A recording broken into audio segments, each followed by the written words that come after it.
Well, hello everyone. Hello. We got a video for you today. Yep. By the way, she's Amanda. He's Roy. And we're show special features.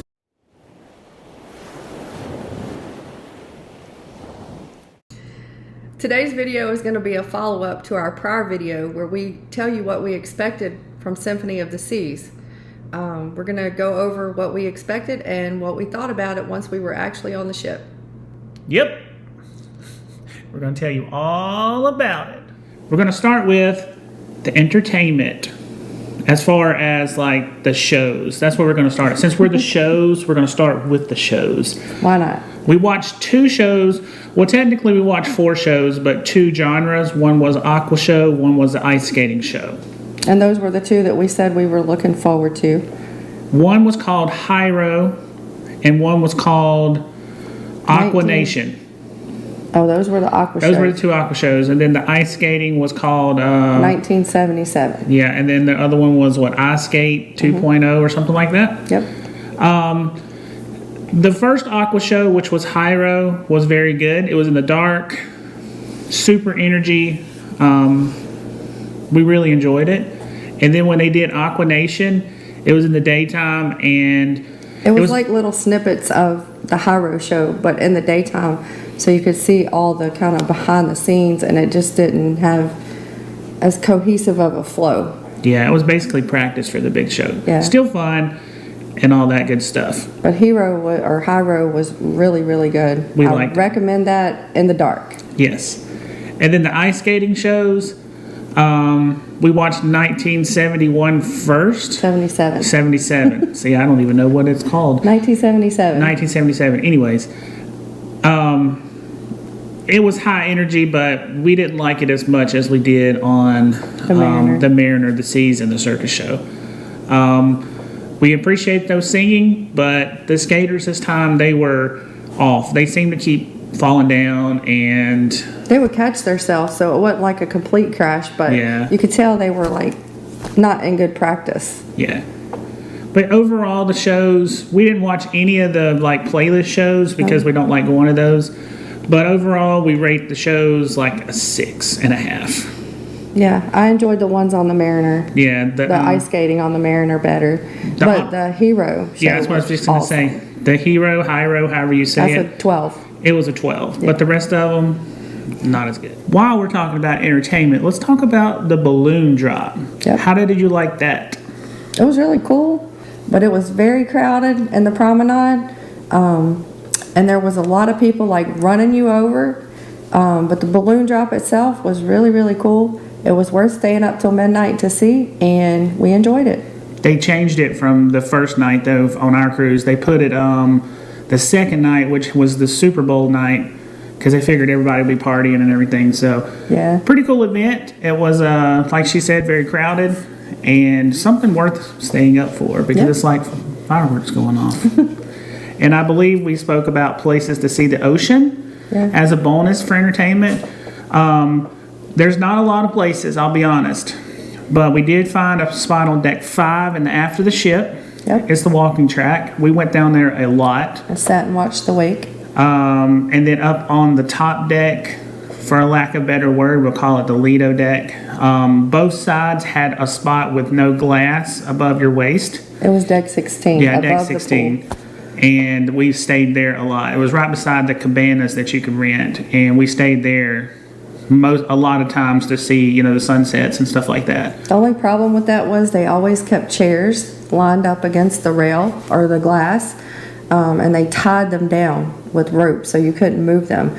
So there was little spots, like on either side of the cabana you could fit like 4 people, and there was a cabana on each side, and then there was a little spot in the front or the back right before you went in the windjammer that had a little bit that you could see over without looking at the other deck because it was kind of rounded. So space is limited. You have to get out there quick if you want the spot without the glass. Yep.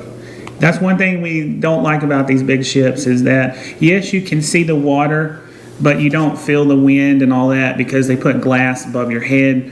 We prefer to have a spot where the glass is to your waist and then you can feel the air, reasonable. It makes us feel connected with the ocean. So just get there quick if you can. Yeah, 2 other cool spots that you can go to look at the ocean is the solarium. It's adults only, but it's all glass. You can see the ocean. You're not going to feel the breeze. And then on either side of the solarium, they have wings. You can go out there. It's kind of like overlooking the water.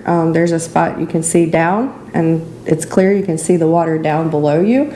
So it's kind of like a bird's eye view of what the captain would see from the bridge. And those places get windy, so they do close them off. Yep. But when they're open, they are pretty cool. Yep.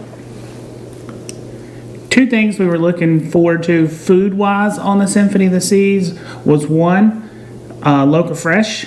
And 2, the Kummelweck. We'll start with the Kummelweck because that's what we ate first. I wouldn't get it again. The bun was super hard. The meat was super tough. The Park Cafe is quick, but I still won't get a Kummelweck again. It was a one and done for me. We might try it again. Well, I might try it again. I'm not trying it just again. to give it a second chance because they may have used old stale bread. I don't know, but those buns were hard as a rock. I could break a window with the bun. They had really good salads there and some other sandwiches though, so the Park Cafe is definitely worth a try. I say try the Kummelweck. Some people like it. We didn't. And the second one we was looking forward to was Locer Fresh. We only ate there one time. It was a sea day, and we ate there around 2:30, 3 o'clock. The food, they have a lot of food, but it's tasteless to us. Like, it did not have any flavor. The quesadilla didn't have no flavor. You can make nachos. The cheese was just not cheesy flavored. I will give them the chips were very crunchy. Yeah. I figured they'd be stale. They wasn't stale, but in my opinion, Taco Bell's better, and we don't eat Taco Bell. And I say that because of flavor. Yeah. It had no flavor. It's Mexican. It should have a little bit of flavor, Yeah. but this was just nothing. So I wanted to try it again just to see if it was an off day, but we never got to it again. And if we go on a Royal Caribbean cruise again, we probably will try it. Yeah. And we suggest you try it. Let us know in the comments, how do you like it? Our first experience, it just wasn't that good. Some activities we were looking forward to, because this ship's full of them, was the Abyss, the Perfect Storm water slides, the Flow Rider, and the zip line that goes across Central Park.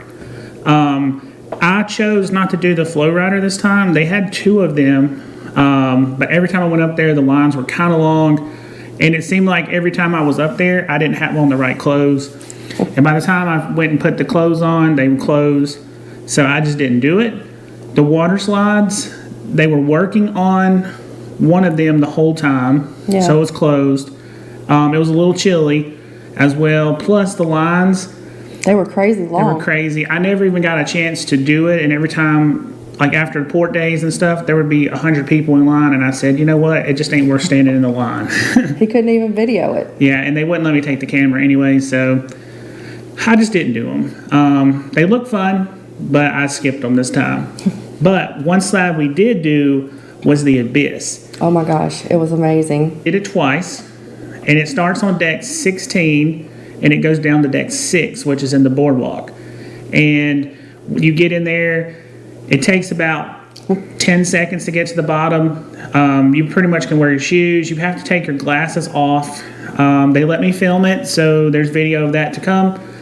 It's pretty fun. Yeah. Highly recommend doing it. It's the fastest way. It's faster than an elevator to get from deck 16 to deck 6. But the only problem they don't have it open all the time. I think the hours were like 10 to 6 or something like that. So Yeah. if you want to do it.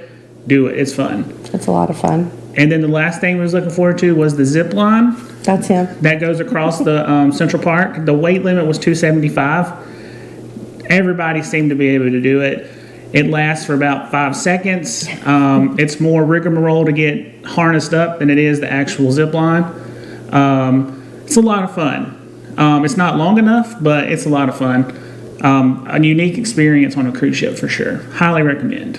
Yeah, he had fun. I had fun watching, but I wouldn't do it. I only like to zip line when they have like the seat harness and not the straps. And this had the straps that went around your legs. Let us know if you've ever zip-lined on an Oasis class ship, or the Symphony for that matter. Comments below. The last thing we're going to talk about is the ports on this cruise. We went to Aruba, Curacao, and Labadee in Haiti. We were a little concerned about Labadee, But let me tell you, we had such a great time. It was an amazing island, or Yes. private area of an island. We really, really enjoyed it. And we kind of want to go back. Yeah. There's so much stuff to do there. The water the day we went was stirred up, so it wasn't as pretty as it could be. But other than that, amazing day. It is crowded, but there's plenty of beaches, plenty of chairs. The guys got us a chair in the shade, Yeah. so highly recommend going there if you can. Check out the Labradoozies. Good drinks. They're frozen drinks, so Yeah. I just thought I'd throw that in there. Overall, it was a great day. Yeah. The other two ports were Carousel and Aruba. Both were amazing as well. Yep, Aruba, we did a 4x4 tour. We wasn't able to get in the water because the water was super rough, but we had a great time with the Jeep. And then in Carousel, we did a walking tour. We learned a lot of history. We saw the fort. We tried lionfish. He did. Yeah, I did. Well, I tasted it, but I'm not a fish person, so I didn't eat it. Pretty good, but Carousel was one of those ports we was looking really forward to. We really, really enjoyed it, and we are planning a trip there in the future. Not on a cruise. We're going to go stay there for a few days, Yeah. so that's going to be exciting. But itinerary, definitely one of the best ones we've been on. We really enjoyed it. Can't wait to go back. They were all amazing. All of those ports were amazing. Definitely go. Yeah. All right. So this was a follow-up to our first video about the Symphony of the Seas, what we was looking forward to. We really enjoyed the Symphony.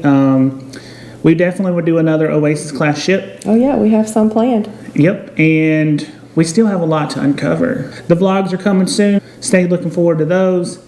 What else do we need to say about this? Oh, if you hadn't been on the Symphony, just go. It's a good time. It's a big ship. Bring some comfortable shoes and just enjoy. We want to say thank you for watching and liking our stuff. We're crazy. We know it. We really appreciate you guys following along. Yep. So until the next video. Happy cruising. Peace.